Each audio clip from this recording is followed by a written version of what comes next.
Bienvenue en Essentiel Académie. Bonjour à tous les étudiants de MP2, PC2 et Techno. اليوم نبدأ la partie physique quantique et j'ai choisi comme début le concours 2023 épreuve technologie. La troisième partie, état stationnaire d'une particule quantique. Alors, comme préliminaire, une particule quantique de masse m est soumise à un potentiel unidimensionnel V de x. La fonction d'onde psi de xt associée décrit l'état de la particule qui va obéir à l'équation de Schrödinger. Elle est moins h bar au carré sur 2m, dérivée seconde de psi xt dx carré plus v de x psi de x est égal à ih bar d psi de x t sur dt. Donc il est à noter que psi appartient au complexe C. I se trouvant à droite n'est que le complexe I au carré égale à moins 1. Alors, où h bar désigne la constante de Planck réduite, h bar égale à h sur 2pi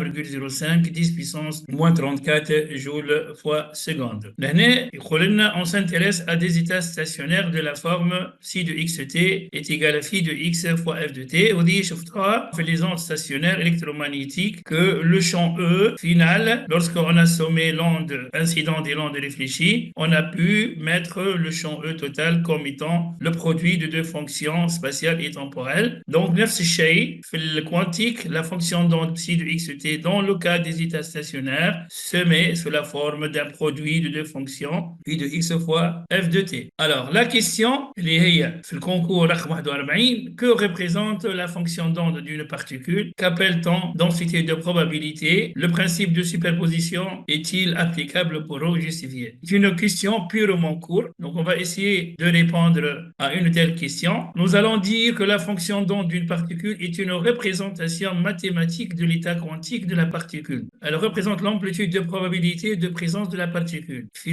le monde quantique, la particule n'est plus isolée en un point, mais elle se trouve en tout point de l'espace. Donc, la mesure de sa présence nécessite une certaine probabilité, d'où l'appellation amplitude de probabilité. Et par conséquent, la fonction psi n'est qu'une représentation mathématique de l'état quantique de la particule. Maintenant, la densité de probabilité de présence de la particule est le carré du module de la fonction d'onde. Yani, justement, rho de xt, déjà au calcanero, ou module de psi xt carré. Je vous ai dit tout à l'heure que psi appartient au complexe. Donc, on parle de module. Égal à donc zz bar, c'est-à-dire psi de xt fois psi étoile xt.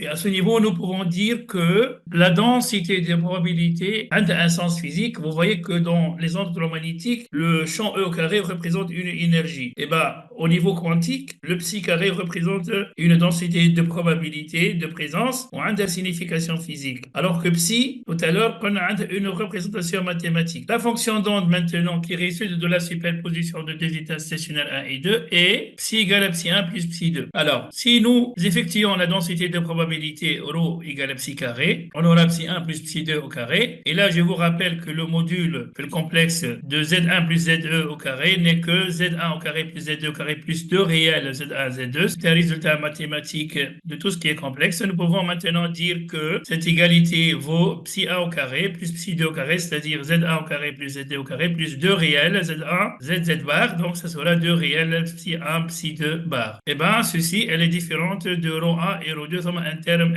j, d'accord? Donc, nous allons dire que le principe de superposition ne s'applique pas puisque on a à ce niveau un nouveau terme qui prend naissance. Nous allons dire que le principe de superposition n'est pas applicable pour ρ. Merci pour votre attention. J'attends vos commentaires et surtout, n'oubliez pas de partager cette vidéo. Merci de vous abonner dans cette chaîne. Prenez soin de vous et à très vite.